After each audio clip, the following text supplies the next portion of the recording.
All right, so Shane here, Daily Astro Cat. Today is Saturday. It's the 11th of July. This is a very special Astro Cat because we're coming to you early. You're going to hear a little hum in the background. That is a 128 hertz tuning fork. Basically, it's a fork. This one's for health purposes. 128 hertz is very beneficial for healing purposes. So, and if you notice, we have our other little chime that's at 67 hertz, right? That comes a little bit later.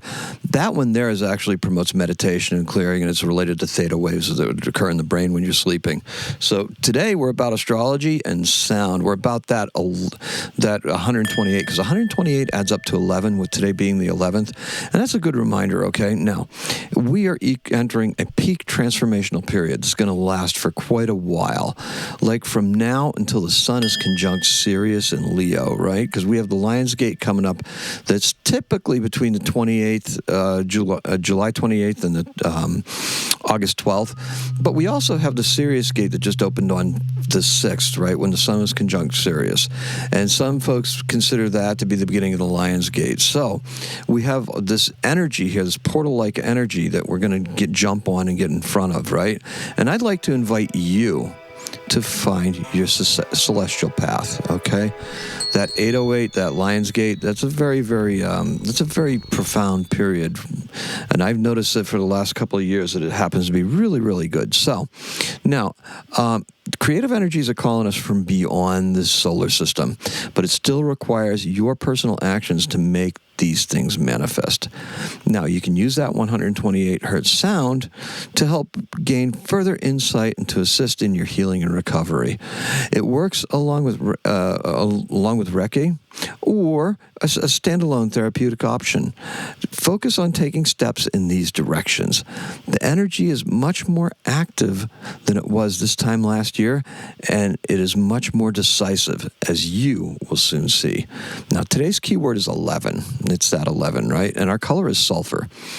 Kind of like that yellow color, right? Now, why haven't I said these things before? Well, the short answer is that I have, but not in succession like this, not in rapid succession, not in bringing in the number, bringing in the portal, bringing in the gate, bringing in the vibration.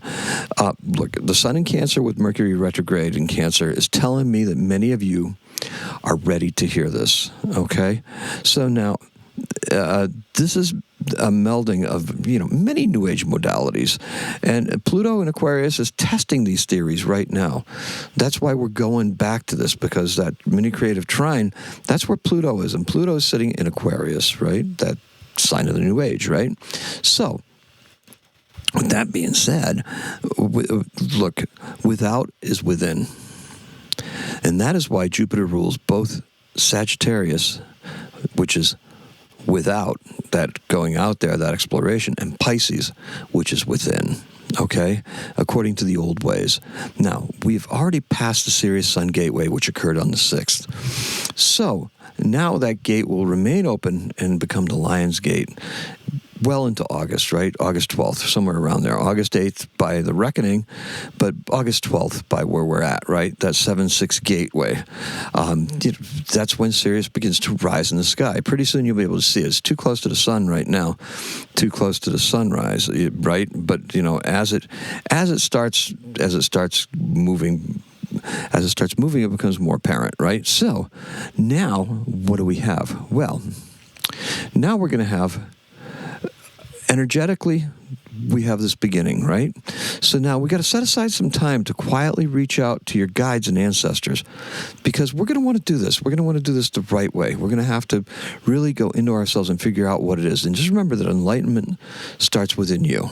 Okay, it doesn't come from outside. It's going to start within, and then you're going to reach outside and bring more of it in. And take your vibration all the way up to 11.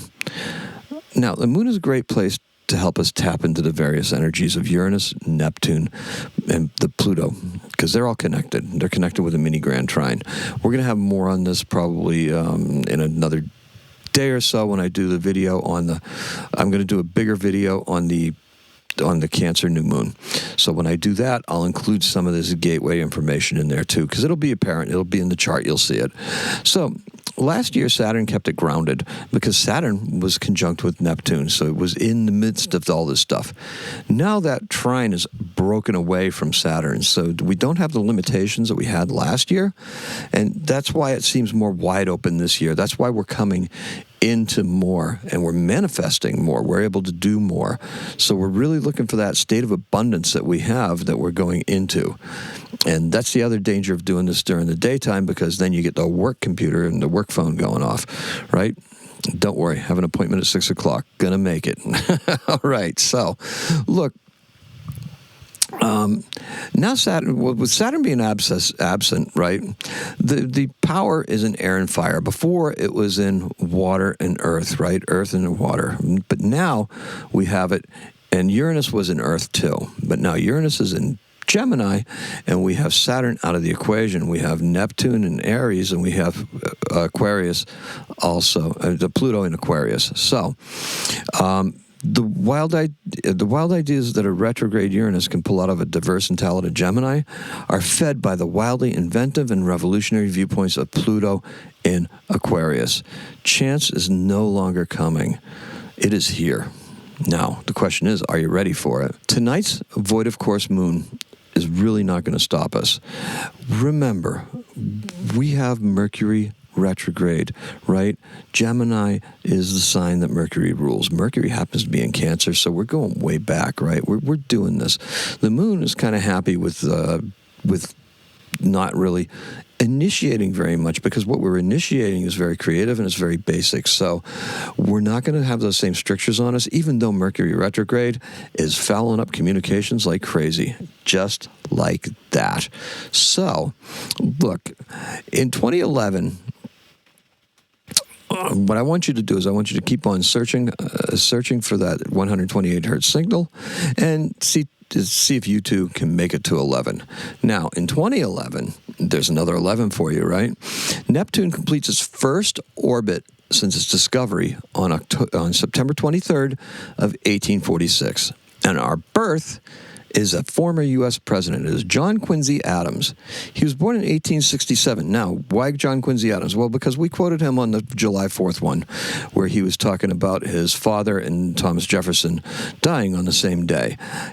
John Quincy Adams was the sixth president of the United States. He was a Democratic Republican. He was president from 1825 to 1829, and he died in 1848. And there's actually pictures of him. He was born in Braintree, Massachusetts. Now, there's a Dean Simonton, a professor of psychology at UC Davis, estimates that John Quincy Adams probably had the highest IQ of all the presidents, based on the fact that, and he rates it about 165. John Quincy Adams spoke 8 languages: Dutch, French, German, Greek, Italian, Latin, Russian, and Spanish, more than any other U.S. president, and he remains the only U.S. president who could converse in Russian. And that's all I have for you. Let's recap, shall we? Today, our keyword is 11, and our color is sulfur. Thank you so much for listening. I appreciate and love every single one of you. Use this energy wisely. Really take it and let it set you free. Today's the 7. Happy astrocatting.